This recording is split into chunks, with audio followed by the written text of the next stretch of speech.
Okey, pemodelan matematik ya.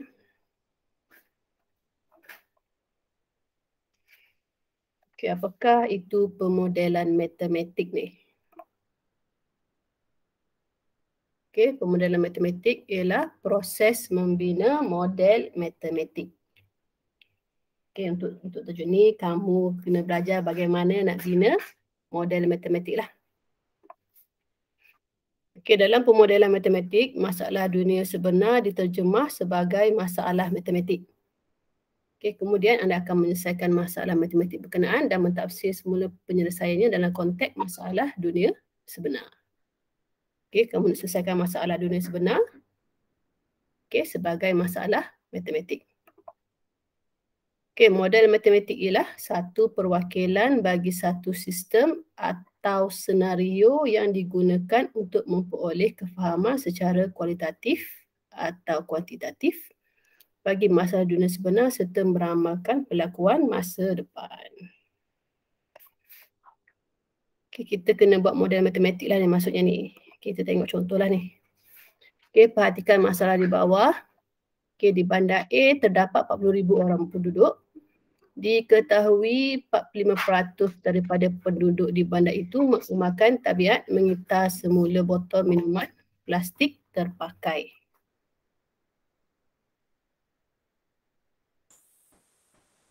Okay, jika setiap orang di bandar itu menggunakan 5 botol minuman plastik setiap minggu, berapa banyak botol minuman plastik yang dikitar semula setiap minggu di bandar tersebut? Kalau awak tengok masalah ini, masalah yang biasa kita jumpa dalam soalan exam lah. Okey, soalan yang sering ditanya dalam buku matematik untuk mengukurkan konsep peratusan. Okey, ini adalah contoh bentuk masalah. So, yang ini bukan model matematik lah. Okey, kenapa? Sebab masalah ini seperti ini memberi semua maklumat yang diperlukan dan kita hanya perlu melaksanakan perhitungan supaya satu jawapan yang betul diperolehi. Dia bagi masalah, maklumat semua ada kat dalam ni, kita boleh terus cari jawapan, satu je jawapan yang betul. Okey, ini yang biasa kita jumpa lah. Okey, tengok pula soalan ni. Berapa lamakah masa yang diperlukan untuk membersihkan tumpahan minyak di lautan? Okey, bagaimana selesaikan masalah ni? Okey, maklumat sikit, terlalu umum. Okey, soalan kedua ini agak berbeza. Kita tidak mempunyai maklumat yang mencukupi untuk menjawab soalan ini. Okey, soalan ini ialah soalan terbuka. Okey, inilah soalan terbuka lah. Sebab dia tak ada maklumat yang diperlukan, so kita kena cari sendiri. Okey, kita biasanya tidak mempunyai maklumat yang mencukupi apabila cuba menyelesaikan masalah dunia sebenar. Okey, permasalahan dunia sebenar memerlukan kita menggunakan pengetahuan matematik dan kreativiti untuk menyelesaikannya. Okay, dalam hal ini, pemodelan matematik adalah paling sesuai dalam menyelesaikan soalan terbuka seperti ini. Jadi, pemodelan matematik adalah penyelesaian masalah-masalah yang terbuka lah. Okay, masalah terbuka ni maksudnya ada banyak cara penyelesaian. Okay, bukan satu je. Okay, jawapan dia pelbagai. Okay, kita tengok pula. Terdapat 6 komponen penting dalam pemodelan matematik. Okay, yang ini awak kena ingat. Okay, take note lah ni. Okay, 6 komponen penting dalam pemodelan matematik. Yang pertama, mengenal pasti dan mendefinisikan masalah. Okay, mengenal pasti dan mendefinisikan masalah. Yang kedua, membuat andaian dan mengenal pasti pemboleh ubah. Okay, 2 benda ni awak kena tahulah macam mana nak buat. Sebab antara 6 tu, yang 2 ini adalah yang paling mudah. Okay, bila yang ketiga tu adalah mengaplikasi matematik untuk menyelesaikan masalah ini dah mula start susah. Okay, awak dapat buat 2 ini, alhamdulillah. Okay, yang ketiga ni dah kita guna aplikasi matematik, kita kena tahu nak selesai, nak guna apa, itu susah sikit lah. Yang keempat ni pun sama, dah start susah, menentusahkan dan mentafsir penyelesaian dalam konteks masalah berkenaan. Kita nak uji balik kita punya aplikasi ni. Okay, betul ke tak betul? Yang kelima, memurnikan model matematik. Okay, kalau ada apa yang kita boleh betulkan, kita betulkan balik. Dan yang keenam, melaporkan dapatan. Ini macam nak buat kajian lah ni. Okay, so last sekali mesti ada laporan. Okay, ini 6 perkara yang kita kena tahu. Okay, ni carta alih dia lah. Ringkasan dia. Okay, ada masalah dunia sebenar. So, kita kena kenal pasti dulu dan definisikan masalah. Buat andaian dan kenal pasti pun boleh ubah. Okay, kemudian mengaplikasikan matematik untuk menyelesaikan masalah. Lepas tu menentusahkan dan mentafsir penyelesaian dalam konteks masalah berkenaan. Memurnikan model matematik.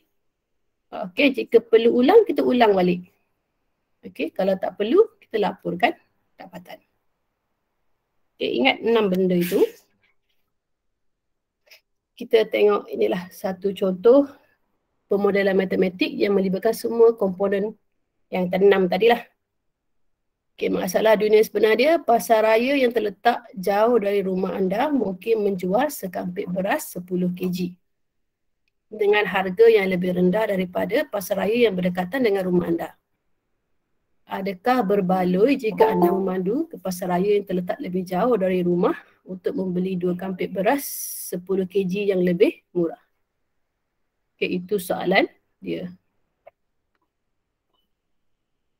Okay, daripada masalah ini, yang pertama tadi kita kena kenal pasti dan mendefinisikan masalah.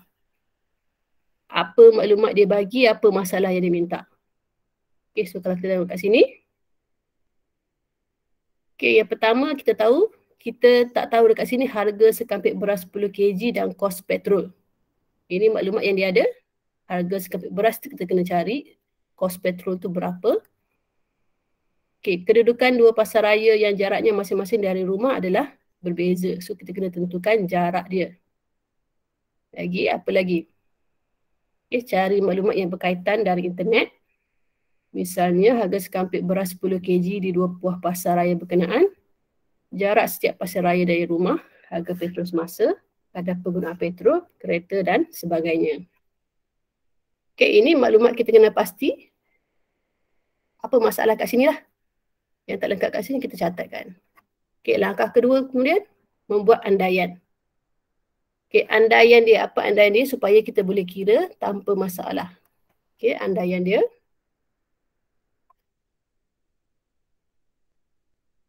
Okay, kita buat andaian rumah pasaraya A dan pasaraya B berada pada satu garis lurus. Itu andaian yang kita buat.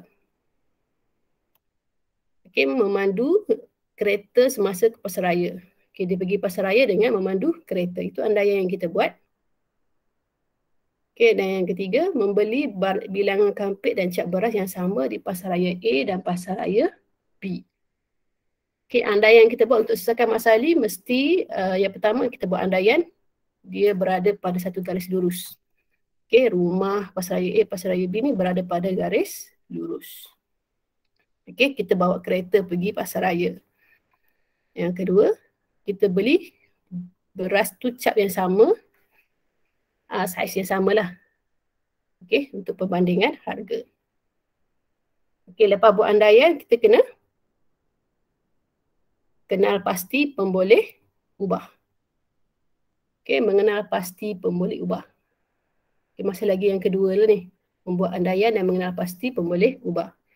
Okay, pemboleh ubah kat sini tu kita kena buat sendirilah. Pemboleh ubah tu ialah satu kuantiti yang kita tak tahu berapa kan. Apa benda kuantiti yang kita tak tahu kat sini?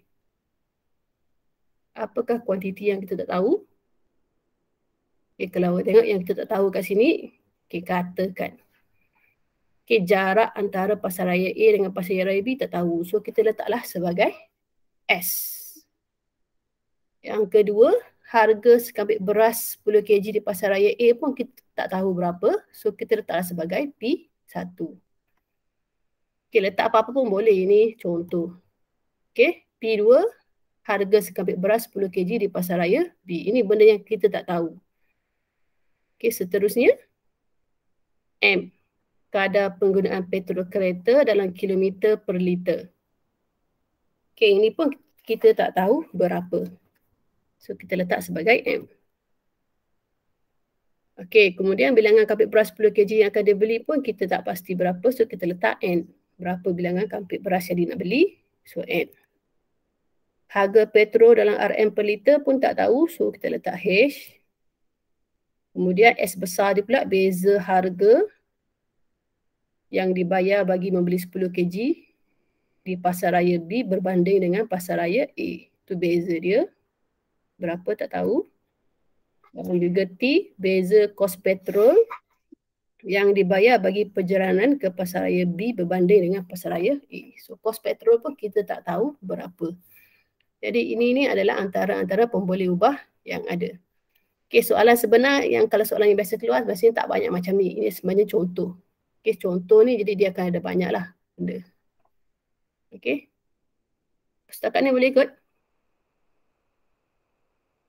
Dua benda yang kena tahu, yang kena tahu nak buat, kenal pasti dan mendefinisikan masalah, membuat andaian dan mengenal pasti. Boleh cikgu. Boleh Boleh. Okey, masuk yang ketiga, mengaplikasi matematik untuk menyelesaikan masalah ni dah mula susah sikit lah. Kita dah mula start pengiraan. Okey, awak kena cuba kira lah apa formula awak nak guna. So jadi ini dia nak cari, dia nak kira tu, so dia kira macam ni. Dia cari dulu harga sekapik beras 10 kg berapa untuk pasaraya A. Ini dia dah survey internet lah ni. Okay, so dapat pasaraya A harga ini, pasaraya B ini. Okay, bilangan kampik beras yang dibeli ialah 2, katakan. Okay, so harga dia berbayar ini.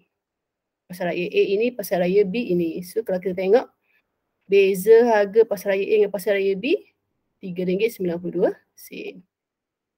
Okay, kemudian nak kira kos petrol pula. Okay, berbaloi tak jimat RM3.92 ni dengan kos petrol dia. Okay, so katakan jarak A daripada pasaraya A dengan pasaraya B ialah 6 km. Ini semua awak kena buat sendirilah ni. Okay. Tapi tak payah risau, ini ni memang susah tapi kita, yang penting dua tadi dia awak kena tahu. Okay, yang ni awak tengok je lah. Cikgu. Ya. Bila mengaplikasi matematik untuk menyelesaikan masalah yang kita buat sendiri kan? Aha. Sudah ada salah dengan betul tak? Apa dia? Dia ada salah dengan betul tak? Salah dengan betul? Ya, macam nanti takut macam apa kita punya nombor 3 ni, nombor 4 ni kita letak macam tak sama dengan skema jawapan ke? Dia sebenarnya soalan ni soalan terbuka. Bila soalan terbuka dia sebenarnya banyak jawapan. Jadi sebenarnya awak tak perlu risau sebenarnya. Kalau kertas 2, kalau pemeriksa tak nak ada masalah nak menanda, dia tak akan keluarkan soalan dalam kertas 2. Bahagian B, bahagian C dia tak akan keluar. Yang keluar je soalan direct je. Okey. Jadi kalau dia keluarkan soalan macam ni, jawapan murid boleh pelbagai. Jadi dia tak stick dengan satu skema je. Okey. Awak buat je apa-apa asalkan dia betul, kita terima. Kalaulah dikeluarkan dari kertas B. Okey, jadi jangan takutlah soalan ni. Okey, saya tak yakin 100% lah, tapi saya yakin jugalah. Okay, KPM pun tak nak bagi pemeriksa pening, dia tak akan keluar bahagian B ke bahagian C, dia kuranglah keluar soalan yang bahagian yang nombor 3, 4 ni lah. Kalau keluar pun bahagian 1, 2 je. Okay, tapi mungkin boleh keluar, cuma kita kena tahu je lah macam mana. Okay. Okay, jadi saya tunjuk sekali lalu je lah untuk 3, 4, 5 ni, awak tengok je lah macam mana dia selesaikan, bagaimana nak menentusahkan, awak tengok je. Okay, supaya awak nampak lah macam mana nak bezakan dia nanti. Okey, ini cara dia lah, dia selesaikan harga kos petrol. Okey, dia dapat 6 km. Harga dia, jumlah liter ni minyak dia 0.341. So harga dia untuk 2 hala 12 km. So dapat RM1.42. Jadi masih lagi jimat RM2.50 berbanding harga beli dekat pasaraya A atau pasaraya B. Okay, jadi masih boleh lagi jimat. So kita dah aplikasi, kita tengok yang keempat pula. Okay, yang keempat menentusahkan dan mentafsir penyelesaian dan konteks masalah berkenaan. Okay, dia diuji balik lah ni. Tu saya kata ini dah susah ni, dia kena buat sendiri ni. Ini semua sendiri buat. Okay, diuji balik semua ni. Dia awak tak pening lah. Tak perlu runsing lah ni. Okay, yang penting awak kena tahu ini. Semasa menentusahkan dan mentafsir, sebab mungkin dia keluar dalam soalan objektif. Okay, perkara yang perlu kita pertimbangkan bila menentusahkan dan mentafsir penyelesaian. Okay, kita kena pertimbangkan adakah penyelesaian itu menangani masalah berkenaan. Okay, adakah penyelesaian itu rasional apabila diterjemahkan kembali ke dunia sebenar. Okay, ini yang kita perlu pertimbangkan bila menentusahkan atau mentafsir penyelesaian dalam konteks masalah. Bagaimana cara tu? awak abaikan je lah. Okay, awak cuma kena faham macam mana kita nak tentukan je. Okay, boleh Okay, yang seterusnya yang kelima. Yang kelima, belum lagi. Menentusahkan ni dia panjang sikit. Okay, ada lagi ni. Ini masih lagi menentusahkan ni. Okay, dalam model matematik yang dibina, penerokaan lanjut boleh dibuat. Okay, antara penerokaan yang lanjut yang kita boleh buat, jika semua pemboleh ubah dikekalkan, sejauh manakah jarak pendudukan pasaraya B adalah optimum. Okay, so kalau kita kira-kira, dapatlah jawapan ini. Okay, kalau jarak pasaraya itu kurang 16.6 km, maka wajar memadu ke pasaraya B. Kalau jarak tu lagi jauh, tidak wajar. Okay, cara kedua yang kita boleh buat, berapa harga sekapit beras 10 kg yang maksimum di pasaraya B sehingga mempengaruhi seseorang memandu ke pasaraya B untuk membeli beras. So harga maksimum kat sini ialah RM25.24. So kalau harga dia lebih pada ini, tak berbaliklah pergi pasaraya B tu. Okay. Okay, jadi melalui model matematik di atas, kita bukan sahaja dapat menjawab sama ada tindakan yang diambil adalah terbaik untuk situasi yang diberi, malah membolehkan kita menentukan faktor-faktor lain yang menyokong atau menyangkal keputusan untuk memandu pada jarak yang lebih jauh untuk membeli beras. Okay, ada lagi sikit. Yang ni panjang sikit lah. Okay, refleksi tentang model dan persoalan ni, awak boleh baca lah dalam buku. Okay. Ini persoalan yang kita boleh timbulkan. Adakah model ini masih sah apabila kita menambah atau mengurangkan nilai pemboleh ubah? Adakah jawapan yang bernilai negatif boleh diperolehi? Ini persoalan yang kita boleh tanya. Adakah andaian kita relevan dan boleh dipertahankan? Adakah model ini mengikut andaian yang dibuat? Adakah terdapat andaian lain yang perlu dibuat? Bagaimana jika andaian kita tidak betul? Okay, bagaimana hal ini memberi impak kepada jawapan? Okay, bagaimana jika senario yang diberi berubah sedikit? Adakah keputusan yang diambil berubah banyak atau sedikit? Sejauh manakah perubahan ini mempengaruhi keputusan yang dibuat? So, jika ada persoalan-persoalan ini, jadi kita perlu memurnikan satu model matematik. Kalau persoalan ini ada, kita argue. Okay, kita kena murnikan dia. So, apakah memurnikan model matematik ni? Tadi andaian kita buat lokasi rumah pasaraya A dengan pasaraya B ialah garis lurus kan. So kalau ni andaian tu kita boleh ubah. Kalau lah pasaraya tu bentuk dia macam ni. Okay, adakah keputusan dia sama ataupun keputusan dia yang lain? Itu kita kena buat balik. Kita kena uji balik. Okay, kita nak tengoklah. Kita kena murnikan balik model matematik tu. Okay, jika andaiannya ada andaian lain, kita uji balik. Buat balik. Okay, kita aplikasi matematik balik, kena pastikan boleh ubah semua tu lah. Kita usahkan balik, sampai dah tak ada memurnikan, tak ada apa-apa lagi, kita pun buat laporan. Okay, laporan ini, kalau laporan yang sebenar, kita gunakan simbol darajah. Okay, simbol darajah digunakan untuk menggambarkan keseluruhan proses pemodelan sehingga mencapai dapatan yang dikehendaki. Okay, laporan mesti ada kekuatan dan kelemahan. Itu kita kena laporlah apa kekuatan dia, apa kelemahan dia. Itu kalau kita buat laporan. Tapi jangan risau, awak tak perlu buat pun laporan. Awak kena faham je macam mana nak buat laporan tu, kena ada simbol dan darajah. Ada kekuatan, ada kelemahan. Okay, ada kesimpulan lah semualah. Itu. Okay. Itu adalah 6 perkara yang awak kena tahulah. Okay, yang kena tahu buat 2 benda je. Okay, kita telah melihat secara proses pemodelan matematik dilakukan dengan menggunakan satu contoh di atas. Tadi satu contoh je. Okay, perlu ditegaskan bahawa kita tidak boleh menggunakan contoh ini sebagai satu template penyelesaian kepada masalah lain. Okay, ingat tak boleh guna contoh yang sama. Okay, sebab dia terbuka. Okay, dalam menyelesaikan masalah melalui pemodelan matematik, setiap individu atau kumpulan mempunyai idea, kemahiran dan profesi yang berbeza. Soalan terbuka seperti ini berkemungkinan menjana model matematik yang berbeza sama sekali tapi masih sah dan menghasilkan jawapan yang berlainan. Okay, sebab soalan ini soalan terbuka. Sebab itu saya kata soalan exam awak soalan respon terhad. Dia bukan terbuka. Kalau respon terbuka, soalan ini akan keluar. Bila soalan exam awak, SPM awak kertas 2 hanya keluar sampai respon terhad. Jadi itu saya kata saya yakin sangat, tak yakin sangat-sangat lah. Okay, soalan formula dalam matematik ni tak akan sampailah disuruh buat laporan. Okay, kena faham konsep sahaja. Tapi yang contoh yang ini mungkin keluar. Sebab dia hanya minta kenal pasti definisi, buat andaian dan tentu pemboleh ubah. Okay, hanya 2 komponen tu je. 2 komponen ni bagaimana nak cari ni, awak kena tahulah. Okay, contoh satu ni, Jeremy menyimpan 4,000 di bank bunga raya dengan kadar faedah mudah 1.5% setahun. Jeremy ingin membeli seunit komputer berharga 4,455 melalui hasil simpanannya. Berapa lamakah tempoh penyimpanan yang diperlukan oleh Jeremy? Okey, ini masalah dia. Kenal pasti dan definisikan masalah dalam persoalan di atas.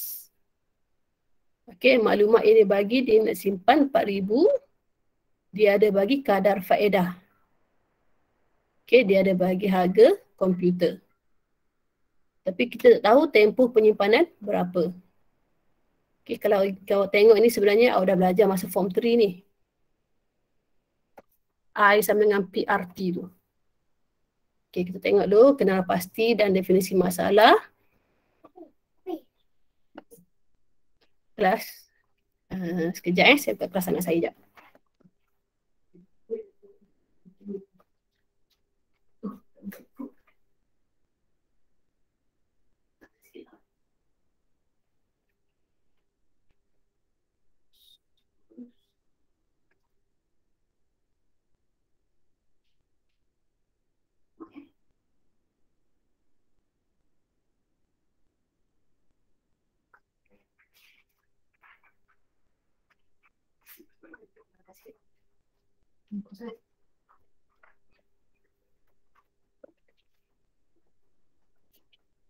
Okey.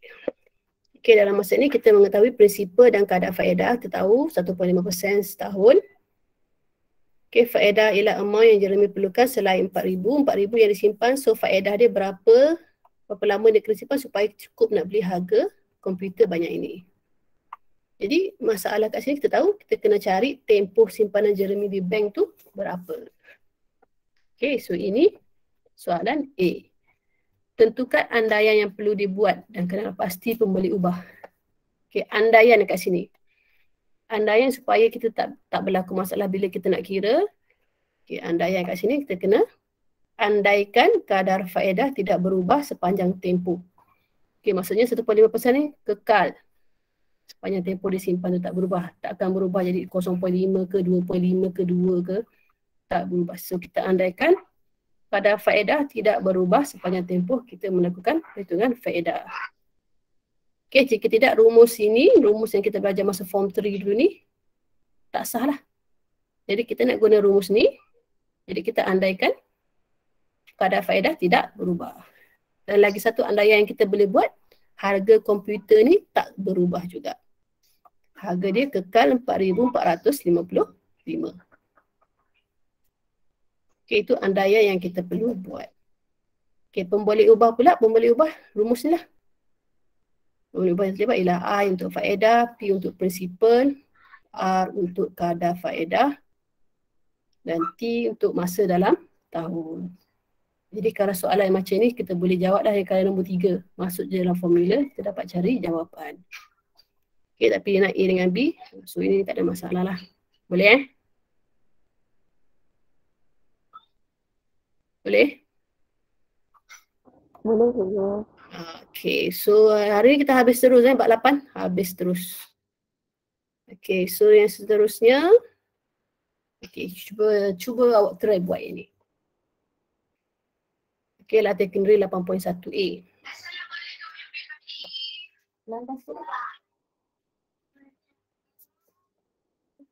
Okey, perjalanan sebuah buah ke arah hulu sungai yang meliputi 2 tempat yang terletak di tebing sungai mengambil masa 6 jam.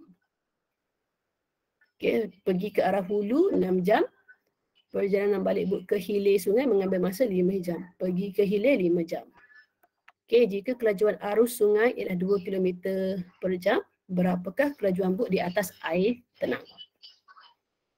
So, kenal pasti dan definisikan masalah dalam soalan di atas. So, apa kita boleh? Apa masalah kat sini? Okay, apakah masalahnya? Kelajuan bot di atas air. Kelajuan bot atas air tenang. Ya. Okay, kita kena tahu kelajuan arus sungai dan masa perjalanan antara tempat sungai. Yang ni dia bagi masalah dia. Kelajuan arus sungai ini dia bagi. Masa perjalanan antara dua tempat pun dia bagi. Kita kena cari kelajuan bot atas air tenang. Okey. Ini cukup dah ada markah dah. Okey. B, tentukan andaian yang perlu dibuat dan kenal pasti pembeli ubah dalam menyelesaikan masalah di atas. Okey. Apa andaian yang kita boleh buat supaya kita boleh cari kelajuan bot air atas air tenang ni? Apa andaian yang kita kena buat? Cikgu, kalau kelajuan tu saya letak X sebagai benda yang kena cari, boleh kan? Benda yang B tu. Sebelum tu kita buat andaian dulu. Sebelum kita letak pembeli ubah, kita buat andaian ni dulu. Oh, okey cikgu. Okey, apa andaian ni dulu? Andaian yang kita kena buat supaya pengiraan kita tu tak jadi masalah. Kelajuan bot di atas air tenang sebanyak 1 km.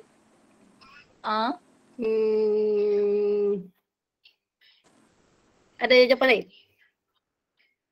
Yang lain ada yang lain? Apa andaian?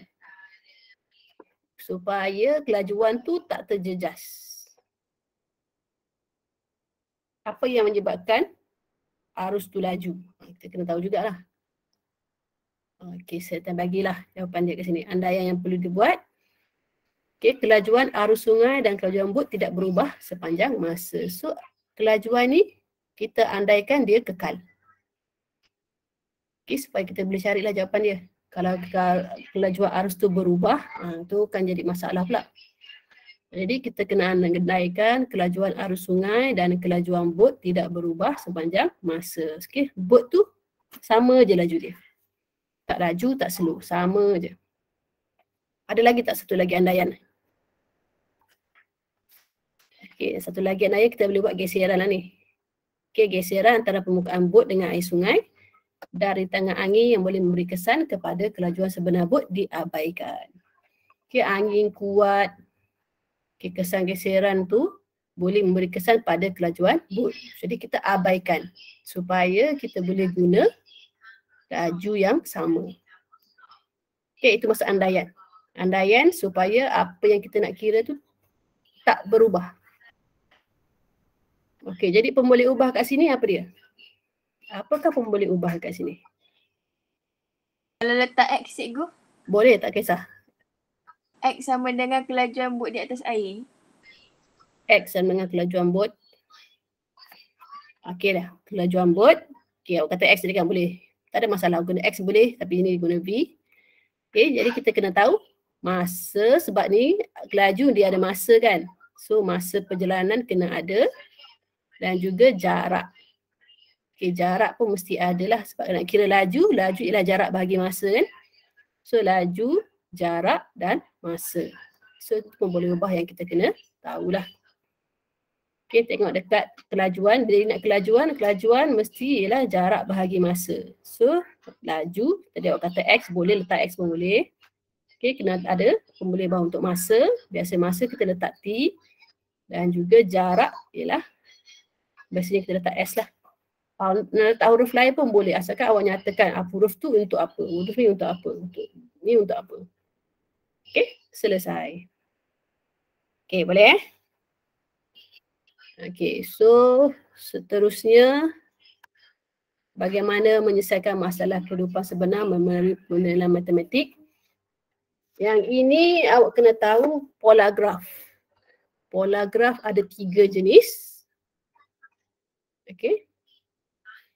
Ada 3 jenis pola graf iaitu fungsi linear, graf menyertai satu garis lurus, fungsi kuadratik, graf lengkung bentuk parabola dan juga fungsi eksponen. Okey, linear dengan kuadratik awak dah pernah jumpa. Okey, eksponen ni yang dia ada kuasa X. Dia punya fungsi. Okey, kalau awak tengok graf. Okey. Sekejap Okey, graf garis lurus ni boleh ke sini ataupun boleh ke sini ataupun asalkan dia garis lurus. Biasanya ini Y sama dengan KX lah. Dia punya formula. X dia tak ada kuasa. Linear. Okey, kalau kuadratik kan awak dah ingat, kuadratik dia mesti ada X kuasa 2. Bx tambah C. Ini bentuk dia. So sama ada bentuk senyum ataupun bentuk asam. Okey, kalau eksponen pula, inilah Y sama dengan CAX. Dengan keadaan A tu tak boleh sama dengan 1, C ialah nilai awal. Okey, jika C1, A2, so graf dia, ini bentuk dia lah. Dia mesti ada kuasa X. So graf dia macam ni. Yang ini tak akan menyentuh paksi X. Dia tak akan sentuh paksi X, dia akan lalu je. Macam tangent tu lah. Okey. Ini bentuk graf dia. Okay, awak kena tahu ni lah 3 benda ni. Buku exam soalan objektif tanya ke. So, fungsi linear, fungsi kuadratik, fungsi eksponen. Okay. Contoh, kereta Amin menggunakan 45 liter petrol untuk bergerak sejauh 405 km. Jika Amin ingin memandu kereta yang sama untuk suatu perjalanan sejauh 198 km, berapakah jumlah petrol dalam liter yang diperlukan? Okay, selesaikan masalah ini menggunakan pemodelan matematik. Okey, pemodelan matematik ni ada 6. So, perkara yang pertama, mengenal pasti dan menyelesaikan masalah. Oh, sudah beri jawapan dah. Okey, soalan ini dia minta tentukan isi pada petrol yang diperlukan untuk satu perjalanan sejauh 198 km. Okey, jadi kita tahu semakin jauh perjalanan, semakin banyak petrol diperlukan. Okey, jadi dia berubah secara langsung dengan perjalanan. Okey, ini masalah ataupun kita dapat kenal pastilah. Masalah yang kita perlu selesaikan, tentukan isi padu petrol. Seterusnya membuat andaian. Andaian dan pemboleh ubah. Apa andaian kita boleh buat? Apa andaian yang kita perlu kenal pasti supaya kita boleh selesaikan masalah ni tanpa masalah. Minyak petrol cepat habis kerana banyak digunakan. Minyak petrol cepat habis. Andaian yang itu macam tak berapa tepat sebab minyak petrol memang akan habis. Ada yang lain? Boleh cuba lagi yang lain? Apa andaian yang kita buat supaya pengiraan kita takkan ada masalah? Kita boleh tengok daripada soalan sebenarnya. Andaian tu kita boleh buat daripada soalan tu.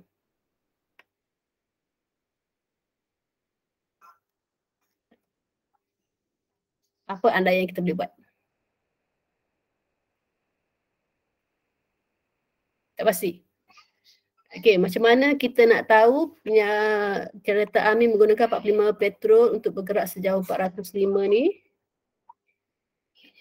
Ini ni. 45 liter petrol sejauh 405 km. Jadi andaian yang kita boleh buat ialah tentang kelajuan lah kat sini. Okay, kita andaikan kelajuan memandu bagi kedua-dua perjalanan adalah sama. Okay, yang ini 405, 45. So laju yang kalau untuk sejauh 198 km pun kita andaikan kelajuan dia sama. Okay, supaya tak ada masalah dalam pengiraan. Okay, itu andaian yang kita buat. So pemboleh ubah, katakan X mewakili jarak, Y mewakili jumlah petrol. Dua tu je lah. So Y berubah secara langsung. Kita tempat kat sini Y berubah secara langsung. Bila berubah secara langsung maksudnya Y sama dengan KX. Dengan K ialah pemalah. Okay, boleh tengok makin banyak guna petrol, makin jauh, makin banyak lah kan. So dia berkadar langsung. So kita dapat buat dia punya pemboleh ubah inilah X dengan Y ni. Itu andaian dia mesti laju untuk kedua-dua jarak sama. Boleh ubah dia, boleh guna huruf lain, tak ada masalah. Okey, cuma kita kena tahu dia berubah secara langsung dengan X. X apa jarak. Okey, so terdapat dia punya. Ini adalah fungsi linear. Okey, so nombor 3 ni dah pengiraan ni awak tengok je lah. Nombor 3 ialah aplikasi matematik. Masukkan aja dalam fungsi yang kita dapat tadi. Dapat kira. Okey, kemudian yang keempat menentusahkan. Okey, model fungsi linear y sama dengan 9x yang diperoleh mungkin tidak dapat digunakan untuk semua situasi perjalanan. Misalnya jika perjalanan sejauh 405 km melalui jalan raya yang menghubungkan dan bandar, manakala perjalanan sejauh 198 km menerusi lebuh raya. Itu ya, ini ada andaian lain yang kita boleh buat ni. Okey. Okay, jadi tak boleh guna sepenuhnya ini. Bila lalu jalan yang berlainan, jadi kuadar pengguna petrol pun akan berbeza lah. Okey. Ini tengok je lah Okey, menentusahkan. So nak memurnikan, kita tak dapat murnikan sebab tak cukup maklumat. Okey, maklumat adalah terhad, jadi kita tak dapat murnikan model. Jadi laporan dapatan dalam bentuk penyelesaian masalah berdasarkan tafsiran penyelesaian yang telah dilaksanakan. Kalau kena buat report dalam buku betul-betul, aku kena tunjuk balik yang penyelesaian yang buat tadi itulah. Kalau tidak, laporkan dapatan dalam bentuk ini pun dah cukup. Okey, tengok contoh 3 pula. Okey, yang penting yang komponen pertama dengan kedua tu Sarah boleh jawab lah. 3, 4, 5 tu tak apa. Okey, raja di bawah menunjukkan kerata rentas sebatang sungai. Ini sungai. Seorang ahli hidrologi mengukur kedalaman sungai, ini kedalaman dia, iaitu Y meter pada jarak berbeza X meter. Jarak dari tebing ni, ini kedalaman dia. Okey, daripada keputusan dia, ini keputusan dia. Okey, jarak dari tebing sungai kosong, kedalaman sungai kosong. 4, 1.5, 8, 2.3 dan seterusnya. 30, kosong. Okey, dengan menggunakan pemodelan matematik, tunjukkan cara ahli hidrologi itu menggunakan data di atas menentukan kedalaman sungai itu. So, mengenal pasti dan mendefinisikan masalah. Kalau ikut kat sini, apa soalan yang dia minta lah? Soalan yang dia minta adalah apa soalan yang dia minta? Apa yang soalan yang dia minta? Cara ahli hidrologi itu menggunakan data di atas. Soalan ni dia nak suruh cari apa ni? Apa masalah yang perlu kita selesaikan? Menentukan kedalaman sungai. Betul. Menentukan kedalaman sungai. Ini yang ni. Menggunakan itu untuk menentukan kedalaman sungai. So, kita dapat itu je lah. Bagaimana menentukan kedalaman sebatang sungai. Okay, yang kedua, membuat andaian. Apa andaian kita boleh buat kat sini supaya pengiraan kita tak ada masalah. Kedalaman sungai dengan jarak dari tebing sungai adalah sama. Betul tak? Kalau ikutkan pada data ni tak sama. Jarak kalau 4 dalam dia 1.5. Kalau jarak kosong dia kosong. Kalau masa 8 dia 2.3. Jadi nak kata sama tak sama tu. Kalau saya buat jarak kedalaman sungai dengan jarak dari tebing sungai adalah berbeza. Betul tak? Itu fakta. Itu bukan andaian tu. Okey, itu daripada graf kita dah dapat dah kat sini. Jadi andaian kita boleh buat kat sini, kalau kita tengok dekat graf ini, dekat jadual ni, okey, ni jarak dia makin lama makin jauh kan. Okey, kedalaman dia pula mula-mula cetek, makin lama makin dalam, kemudian makin kurang balik. Apa maksud di sini ni? Cetek dan sungai. Makin jauh yang mana paling dalam? Kawasan mana paling dalam? Kawasan X. Kawasan X. Kawasan X tu kat mana? Kawasan yang dekat tepi ke? Ini kira tepi ni, tepi, ini ujung tepi, yang ini yang tengah. So yang paling dalam berada dekat mana? Tebing sungai.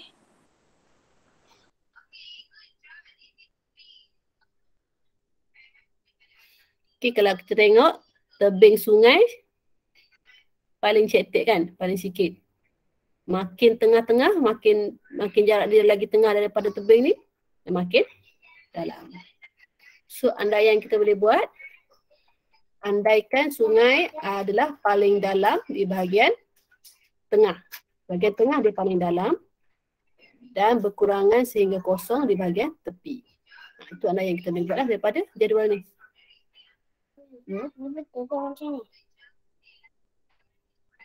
Adik ambil ni, cikgu bagi betul lah tu. Apa dia? Mana yang jangan adik ambil? Tak tahu. Apa nanti kita cakap. Okey, so andaian ini sungai adalah paling dalam di bahagian tengah dan kedalamannya berkurangan sehingga kosong di bahagian tepi sungai. Okey, pemboleh ubah yang kita boleh ambil kat sini, X dengan Y lah. X untuk kedalaman, Y untuk kedalaman sungai, X untuk jarak dari tebing. Okey. So dapatlah dua benda kat sini. Yang nombor 3 tu, ni dah susah lah ni. Ni dia guna kuadratik, so dapat fungsi kuadratik lah ni. Okey, dapat aplikasi yang keempat, kita menentusahkan. Okey, tentusahkan dia masukkan dalam persamaan. Tengok sahajalah. Okey, lepas tentusahkan, kita cuba murnikan. Okey, cuba murnikan model ini, kita andaikan kedalaman sungai adalah paling dalam di bahagian tengah. Jadi hal ini mungkin tidak benar bagi setengah sungai lain. Jadi model baru diperlukan untuk andaian baru. Okey, model yang kita buat ni adalah model untuk bahagian tengah paling dalam lah. Okey, so kalau ada yang lain, so kita kena buat model yang lain pula. Kita kena buat lagi sekali lah. Okey. Lepas tu, pencituan jawapan akan bertambah jika lebih banyak data diambil. Okey, yang keenam, melaporkan dapatan. Laporan dipenuh dibuat berdasarkan struktur rangka kerja pemodelan di atas. Okey, itu je lah. Yang penting dua tu awak tahu macam mana nak cari. Okey, ini yang last kali kot saya rasa ni. Faedah yang keempat ni. Yang keempat ni yang terakhir. Okey, faedah compound ialah faedah yang dihitung berdasarkan persimpa asal dan juga faedah yang terkumpul daripada tempoh penyimpanan sebelumnya. Pada awal suatu tahun, Encik Gomez menyimpan 20,000 dalam akaun simpanan yang memberikan faedah 4% setahun dan dikompaun setiap setahun. Terbitkan satu model matematik bagi jumlah simpanan Encik Gomez selepas T tahun penyimpanan. Selesaikan masalahnya melalui pemodelan matematik. So, yang pertama, pemodelan matematik ada 6 perkara. Yang pertama, mengenal pasti dan mendefinisikan masalah. Okey, apa maklumat yang ada kat sini? Apa maklumat, apa yang perlu kita selesaikan?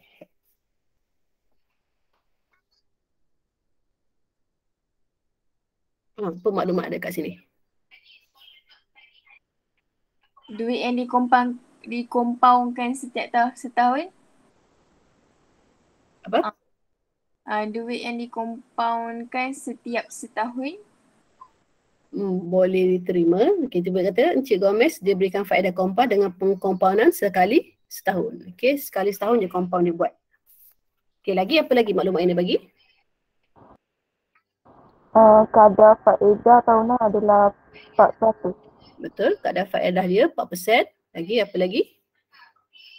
Yang 20,000 ni apa? Prinsipal dia. Prinsipal Encik Gomez 20,000. Okey, itu maklumat dia. So, apa soalan yang dia nak? Soalan yang dia minta adalah?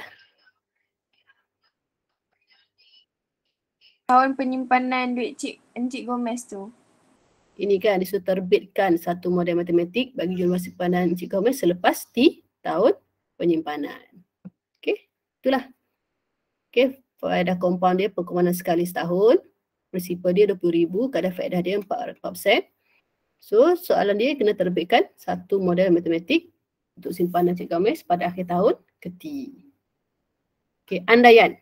Apa andaian kita boleh buat kat sini?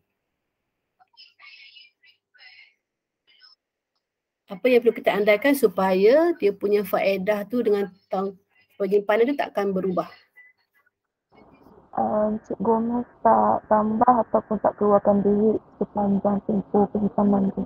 Ya, betul. Okey, kita kena andaikan dia simpan duit tu, dia tak usik duit tu. Kalau dia keluarkan duit, maksudnya faedah tu apa ni? Dia punya faedah dia tu akan berkurang lah, akan jadi lain lah. Okay, jadi susahlah kita nak kira. Jadi kita kena andaikan Encik Gomez tu tidak mengeluarkan atau menambah wang simpanannya sepanjang tempoh penyimpanan. Okey, kalau dia keluarkan, faedah dia akan berkurang. Kalau dia tambah duit, faedah dia akan bertambah. So jadi tak sama, tak susahlah nak kira. Jadi, okey, pemboleh ubah pula dia guna ni lah. Okey, prinsipal dia guna P, kadar faedah tahunan dia guna R, bilangan kali faedah dia kompaun N dan masa T. Okey, ini formula ni ada sebenarnya ni dah belajar ni. Okey, R, P, N, T tu. Kaedah pengkompaunan, kalau tengok yang form 3 punya tu ada formula dia. Okey, so itulah dia punya pemboleh ubah. Okey, bila dah masuk yang bab ketiga punya komponen ni, ini dah kena kira lah. Okey, kemudian menentusahkan balik. Menentusahkan dia, tengok dia punya graf ni adalah graf eksponen. Okey, ini adalah fungsi eksponen lah ni. Okey, kemudian memurnikan. Okey, kita murnikan dia. Okey, murnikan kalau pengkompanan yang kita tadi model adalah pengkompanan sekali setahun. So kalau kita buat kompaun tu kita boleh ubah yang lain. So model lain lah kita kena buat. Okey, last kali kita laporkan dapatan. Okey, laporkan dapatan. Laporan penuh dibuat berdasarkan struktur rangka kerja pemodelan di atas. Okey, so selesai. Habis kita bab 8. Jadi jangan pening-pening bab ni. Okey, yang penting awak tahu buat untuk komponen 1 dan komponen 2. Okey, jadi awak cuba buat latihan dalam buku kerja. Awak buat je semua. Okey, dari muka surat 189.